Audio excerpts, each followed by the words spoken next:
हामीले जतिसुकै लकडाउन गरे पनि हामीले जे सोचेका थियौँ त्यो रूपमा हामीले अब केही समय त हामीले त्यो रोक्न सफल भयौँ, तर अन्ततः चाहिँ अब अहिले आएर त्यो व्यापक रूपमा यो फैलिँदै गइरहेको छ। त्यो समुदायमा चाहिँ फैलिएको अवस्था पनि रहेको छ कतिपय ठाउँहरूमा। अब तैपनि अरू अब बाहिरी मुलुकमा जस्तो अब यो भयावह अवस्था अझै पनि भएको छैन, तर यो अब त्यस्तो हुन सक्ने सम्भावना पनि देखिन्छ। त्यसैले अब हामीले अब यो रोकथाम गर्ने, नियन्त्रण गर्ने कुरा भनेको अब लकडाउन गरेरै मात्रै यो सम्भव छ या निषेधाज्ञा जारी गरेर यो चाहिँ सम्भव छ भन्ने बारेमा चाहिँ यो बहसको विषय हुनुपर्छ। अब एउटा कुरा त कर्फ्यू भनेको, निषेधाज्ञा भनेको चाहिँ त्यो अब हत्या, हिंसा हैन त्यस्तो खालको चाहिँ भनौँ न अब त्यो अवस्था आएको बेलामा मात्रै यो निषेधाज्ञा चाहिँ अब आकर्षित हुन्छ। अब यस्तो खालको चाहिँ अहिलेको चाहिँ महामारीमा निषेधाज्ञाको चाहिँ मलाई लाग्छ त्यो मर्म चाहिँ होइन। कहीँ अब राज्यको विरुद्धमा त्यस्तो चाहिँ राज्य विप्लव हुने, त्यस्तो खालको चाहिँ कुनै अशान्ति हुने, अब हिंस्रक त्यस्तो खालको चाहिँ घटना, सामाजिक चाहिँ अब हिंसा भड्किने जस्तोमा मात्रै चाहिँ निषेधाज्ञा चाहिँ लागू गर्नुपर्ने हो।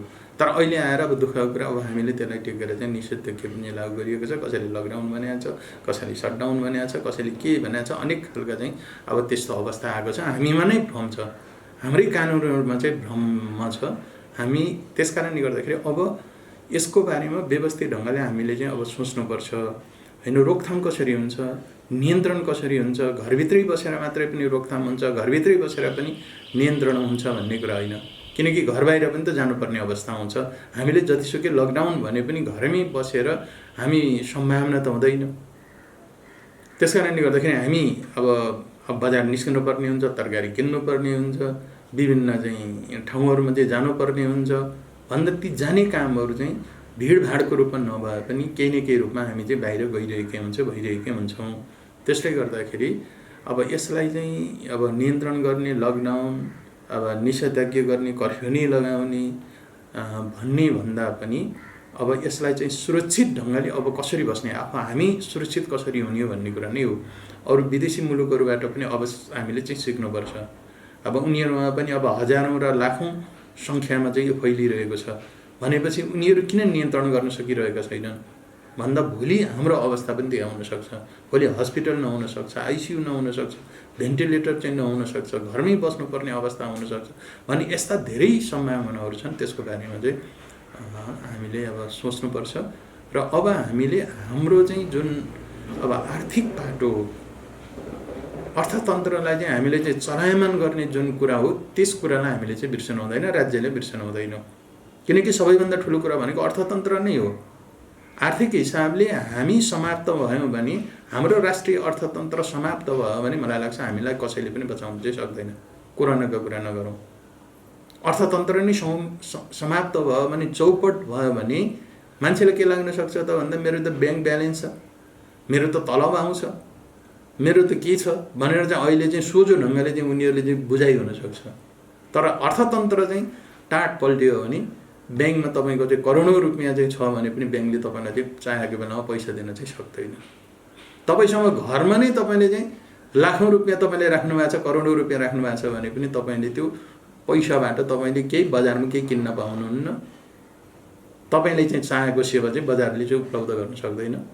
त्यसले गर्दाखेरि त्यस स्थितिलाई चाहिँ अब अर्थतन्त्र चाहिँ समाप्त हुने अवस्था हो।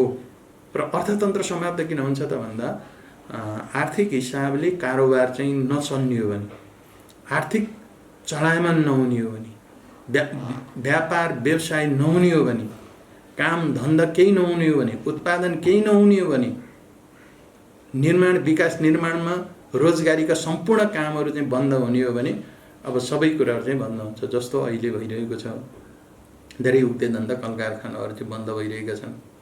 उनीहरूले मजदुरी चाहिँ कटौती गरिरहेको छ। अब स्कुलको हालत त्यस्तै छ, रोजगारी पाएका शिक्षकहरूले चाहिँ अब तलब खान पाएका छैनन्, विद्यार्थीहरूले फिस तिर्न सकिरहेका छैनन् भनेपछि अब कति दिन हामीले अब घरबेटीलाई गएर चाहिँ भाडामा बस्ने र चाहिँ भाडा चाहिँ मिना गर्नुपर्छ भनेर चाहिँ हामीले कति दिन भन्न सक्छौँ। अनि ती भाडामा चाहिँ सञ्चालन गर्ने लगानी गर्नेहरूले कति दिन चाहिँ आफूले केही पनि नपाइकन चाहिँ सित्तीमा चाहिँ अब भाडामा उपलब्ध गराउन सक्छन्, सित्तीमा जागिर कति दिन चाहिँ खुवाउन सक्छन्। अहिले मिडियामा पनि समस्या आइसकेको छ।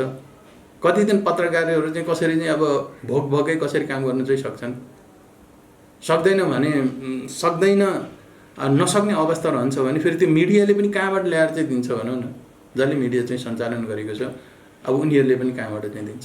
जस्तो यहाँले भने जस्तै अहिले त तिनै तहको संयन्त्रमा नेकपाको सरकार छ। अब यो संयन्त्रमा बसेर तपाईँ पनि आफै एउटा प्रदेश सरकारको एउटा मन्त्री हुनुहुन्छ। तिनै तहको संयन्त्रमा चाहिँ यस्ता भ्रमपूर्ण कुराहरू जुन यो निषेधाज्ञाको विषयमा, या कर्फ्यूको विषयमा, या लकडाउनको विषयमा, या सटडाउनको विषयमा जुन भ्रमपूर्ण कुराहरू आइरहेका छन्, यो संयन्त्रमा बसेर तपाईँले निर्णय गर्नुपर्ने होइन र कि बजारमा चाहिँ यो सोसियल उसमा चाहिँ यत्तिकै हल्ला चलाएर सधैँ बसिरहने कि सरकारको काम चाहिँ कसरी अगाडि बढ्ला त्यसरी? होइन, अब एउटा कुरा त के हो भन्नलाई भने अब हामी धेरै चाहिँ भ्रममा छौँ।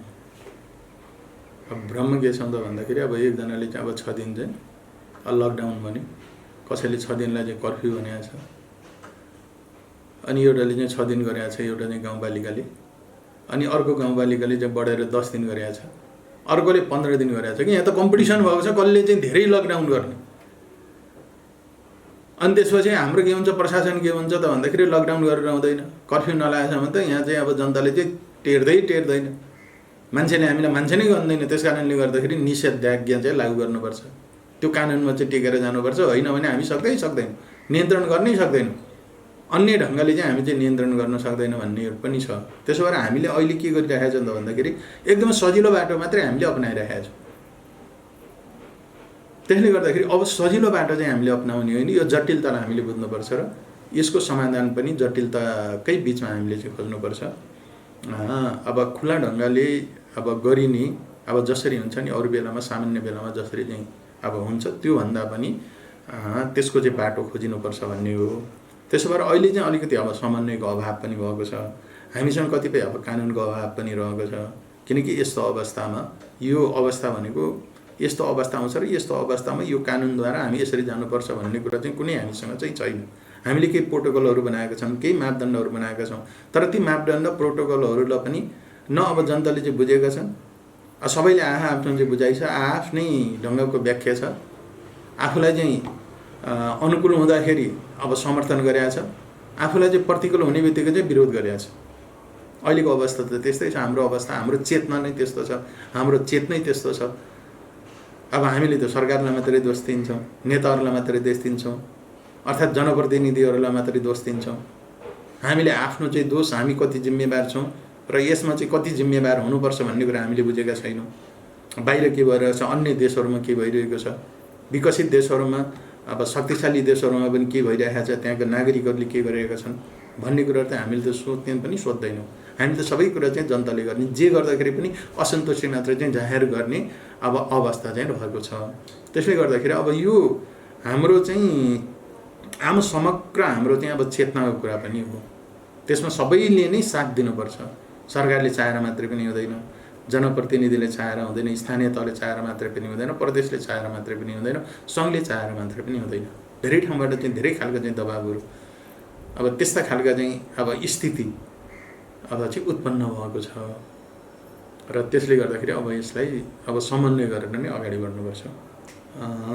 अब भेन्टिलेटरहरू पनि विभिन्न ठाउँमा हामीले भेन्टिलेटर राख्ने, हिजो अब जिल्ला अस्पतालहरूमा भेन्टिलेटर अर्थात् आइसियु थिएन, अहिले आइसियु चाहिँ स्थापना गर्ने, भेन्टिलेटर थप्ने कामहरू हामीले गरिरहेको छ। हाम्रो चाहिँ अब क्षमताले भ्याएसम्म हामीले गर्ने नै हो।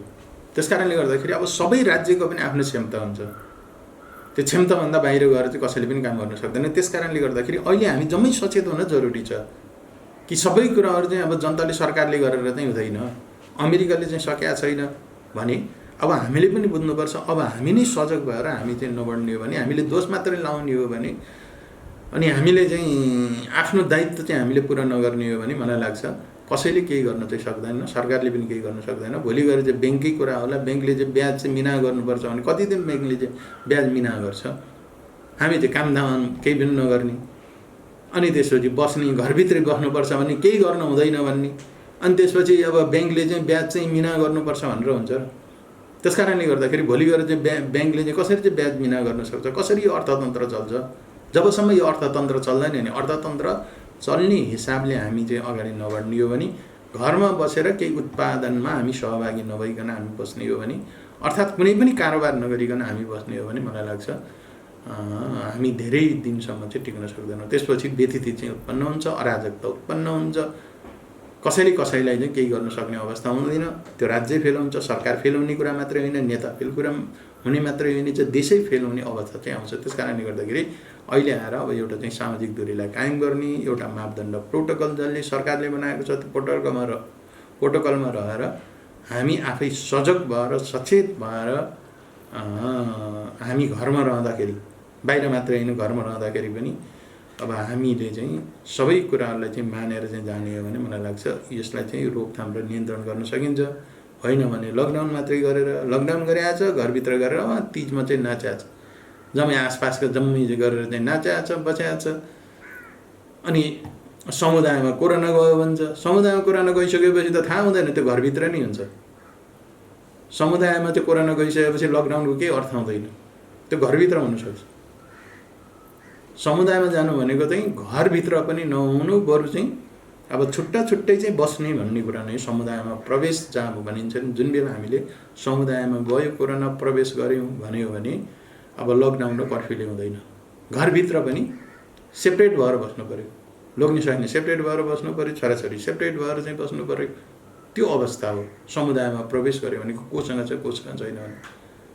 अब हामी त बाहिर मात्रै ननिस्कने, घरभित्र जे गरे पनि हुन्छ भन्ने, बाहिर भिडभाड गर्नु हुँदैन भने घरभित्र भिडभाड गरे पनि हुन्छ भन्ने। अर्थात् खास ठाउँहरूमा चाहिँ भिडभाड गरे पनि हुन्छ, जे गरे पनि हुन्छ। त्यहाँ कुनै पनि अब कोरोनासँग सम्बन्धित WHO ले भनेको चाहिँ मापदण्डहरू अपनाउनु पर्दैन अब भन्ने कुराहरू चाहिँ हामीले चाहिँ ख्यालै गर्दैनौँ। हाम्रो त्यस्तो छ क्षेत्र। त्यसले गर्दाखेरि यी सबै कुराहरूमा हामी सचेत हुन जरुरी छ। सरकारले सबै कुरा चाहिँ पढाउन सक्दैन, सबै कुरा घर घर गएर तैँले यस्तो गर उसो गर, यो खा त्यो नखा भनेर चाहिँ अब भन्ने कुरा हो, सूचना जारी गर्ने कुरा हो। तर घर घर गएर चाहिँ त्यो कुरा गरेर सबै सिकाउनु त सक्दैन, त्यो कहीँ पनि सम्भव छैन।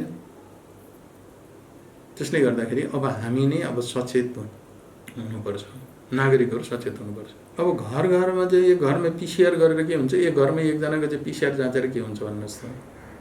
त्यसो भएर हामीले बाहिरी गर्नु पर्यो। अब आएर हामीले लक्षण देखिनेहरूका निम्ति सबैको हामीले टेस्ट गर्नु पर्यो, आम रूपमा गर्ने होइन। अब चाहिँ होम क्वारेन्टाइनमा बस्नु पर्यो, होम आइसोलेसनमा बस्नु पर्यो। अब चाहिँ हस्पिटलमै जानुपर्ने अवस्था नभएसम्म चाहिँ आफ्नै घरमा चाहिँ उपचार गर्नु पर्यो। त्यो विधि हामीले किन नअपनाउने? अनि त्यसपछि आएर सबैले सरकारलाई चाहिँ गर्ने, सरकारले गरिदिनुपर्छ भन्ने कुरा त यो त गलत कुरा हो। उहाँहरू चाहिँ एकदमै गलत ठाउँमा हुनुहुन्छ। अनावश्यक रूपमा किन खर्च गर्ने? अनावश्यक रूपमा चाहिँ खर्च गर्ने होइन। त्यस कारणले गर्दाखेरि आवश्यक पर्दाखेरि हामीले सबैको PCR टेस्ट गर्ने हुनेछ, ट्रेसिङ गर्ने होइन। जसलाई चाहिँ भएको छ, कसैलाई भएको छ भने त्यो गरेर, अनि विभिन्न ठाउँमा शङ्का लाग्छ भने त्यो एउटा प्रोटोकलको आधारमा, एउटा मापदण्डको आधारमा सबैलाई नै हामीले चाहिँ PCR टेस्ट गर्ने कुरा चाहिँ हामीले गरिरहेको छौँ। आवश्यकता नपर्ने ठाउँ हामीले गर्ने होइन। हामीले यसलाई के गर्नु पर्यो त भन्दाखेरि एउटा सबैलाई निरपेक्ष ढङ्गले होइन, सापेक्ष ढङ्गले सबैले PCR को परीक्षण गर्न पाउने अधिकार रहन्छ र त्यो दुरुपयोग नगरिकन त्यसलाई परीक्षण गर्नु पर्यो। कसैलाई समस्या छ भने PCR गर्नु पर्यो होइन। समस्या छँदै छैन भने सबैलाई चाहिँ PCR चाहिँ परीक्षण गर्दै हिँड्ने कुरा पनि भएन होइन। कसैलाई पोजिटिभ देखियो, उसँग सम्पर्कित भएका मान्छेहरूलाई चाहिँ उनीहरूलाई चाहिँ अब ट्र्याकिङ गरेर अब पहिचान गरेर उनीहरूलाई फेरि चाहिँ PCR टेस्ट गराउने काम त त्यो भइराखेकै छ नि। ठिक छ, हिजो हामीसँग चाहिँ मेसिन थिएन सुरुमा, अहिले चाहिँ मेसिन हामीले चाहिँ बढाएका छौँ, किनेका छौँ, थपेका छौँ र कम्तीमा पनि छिटोभन्दा छिटो चाहिँ त्यसको चाहिँ अब नतिजा निकाल्ने, परीक्षणको नतिजा निकाल्ने काम चाहिँ हामीले चाहिँ गर्न चाहिँ सकेका छौँ। त्यस कारणले गर्दाखेरि यसरी नै हो। त्यस कारणले गर्दाखेरि PCR टेस्ट हुँदैमा अब नियन्त्रण भन्ने कुरा होइन। कतिपय कुरा चाहिँ लक्षणले पनि पहिचान हुन्छ, पहिचान हुने बित्तिकै त्यसलाई PCR गर्नुपर्छ भन्ने पनि छैन। किनकि अब मैले सुनेको विभिन्न चाहिँ विकसित मुलुकहरूमा लक्षणले नै त्यो चाहिँ हो कोरोना हो भन्ने चाहिँ पुष्टि भएछ भने PCR गरेर फेरि चाहिँ अर्को खर्च गर्नु पर्दैन, तपाईँलाई हो भन्ने नै हुन्छ। त्यसले गर्दाखेरि अब यी सबै कुराहरूलाई चाहिँ अब ध्यान दिनु पऱ्यो। अब हाम्रो अर्थतन्त्रलाई पनि ध्यान दिनु पऱ्यो। सबभन्दा ठुलो कुरा चाहिँ अर्थतन्त्रलाई ध्यान दिनु पऱ्यो, किनकि हामी नयाँ आर्थिक वर्षमा छौँ।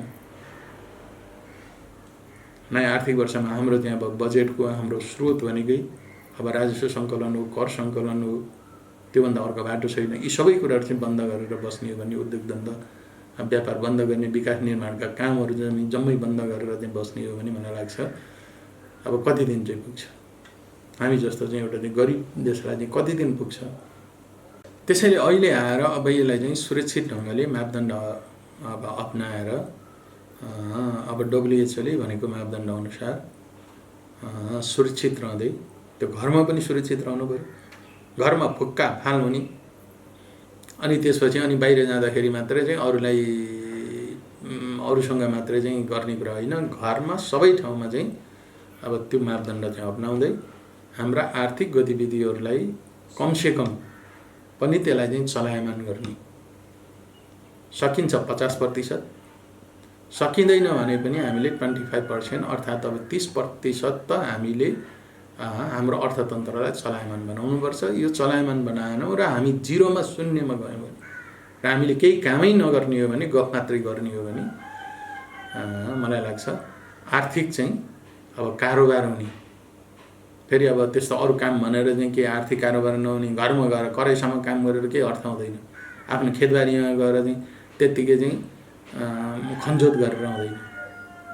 पुँजी निर्माण गर्ने जुन कारोबार हुन्छ, आर्थिक चलायमान हुन्छ, ब्याङ्कहरूमा लाई चाहिँ चलायमान गर्ने ढङ्गले, अब राजस्व चाहिँ चलायमान हुने ढङ्गले अब हामीले केही न केही चाहिँ आर्थिकलाई चाहिँ गर्ने गरेर हामी चाहिँ जानुपर्छ र त्यही ढङ्गले हामीले चाहिँ सोचिराखेको होइन। चलायमान गर्नुपर्छ भन्ने कुरा हो। यो भनेको त फेरि चाहिँ सरकारले गर्ने कुरा होइन, यो त नागरिकले गर्ने कुरा हो, तपाईँ हामीले गर्ने कुरा हो। जसले कर तिरेका छन्, जसले राजस्व तिरेका छन् उनीहरू चाहिँ नागरिक हुन्। मैले त्यो भन्छु। जनताले कर तिर्दैन, सबै जनताले कर तिर्दैन। जनता भनेपछि आम सबै पर्छ, तर नागरिक भनेको त्यो हो जसले चाहिँ राज्यलाई चाहिँ कर तिर्छ। कर तिर्ने उसले व्यवसाय सञ्चालन गरेको छ, कारोबार गरेको छ, उत्पादनमा संलग्न छ, उनीहरू चाहिँ नागरिक हुन्। साँच्चा नागरिक बन्ने भने उनीहरू नै हुन् र उनीहरू चाहिँ चलायमान हुनुपर्छ। आम रूपमा सबैले चाहिँ अहिले नेपालमा हाम्रो सिस्टम र अरू छैन। आम जनताहरूले त्यसरी चाहिँ अब कर तिर्ने अवस्था पनि छैन। धेरै चाहिँ डिपेन्डेन्ट भएर चाहिँ बाँचेका चाहिँ अब धेरै अब मान्छेहरू छौँ, जनताहरू चाहिँ छन्। त्यस कारणले गर्दाखेरि अब त्यो क्षेत्र, त्यो सेक्टर प्रभावित हुनु हुँदैन। जसरी हुन्छ त्यो सेक्टरलाई, त्यो क्षेत्रलाई सरकारले चाहिँ बचाउनुपर्छ र मलाई लाग्छ अब उच्च स्तरको चाहिँ एकता कायम गरेर चाहिँ अगाडि बढाउने ढङ्गले नै आयोगले आफ्नो प्रतिवेदन बुझाएको छ, सुझावहरू चाहिँ दिएको छ। अब 2 अध्यक्षले उहाँहरूले यसलाई मान्नुहुन्छ र लोकतान्त्रिक विधिअनुसार हामी चाहिँ चल्नुपर्छ। सरकार सञ्चालन गर्ने पनि लोकतान्त्रिक विधि छ, संविधान छ। त्यही संविधानमा रहेर, त्यही संविधानलाई टेकेर, त्यही विधिमा टेकेर हामी अगाडि बढ्ने हो। पार्टी सञ्चालन गर्ने पनि त्यही विधि छ, नेतृत्व परिवर्तन गर्ने पनि आफ्नै विधि छ। त्यही विधिलाई टेकेर हामी चाहिँ अगाडि चाहिँ बढ्ने हो र विधिभन्दा बाहिर बसेर अनि अब विधिलाई पनि गलत ढङ्गले चाहिँ व्याख्या गरेर हामी अगाडि बढ्न चाहिँ सक्दैनौँ र सही ढङ्गले चाहिँ विधि अपनाएर नै अगाडि बढ्ने र अहिलेको परिस्थितिलाई ख्याल गरेर अहिलेको हाम्रो सङ्गठन पार्टीको चाहिँ संरचनालाई पनि ध्यान दिएर नै हामी चाहिँ अगाडि बढ्नु।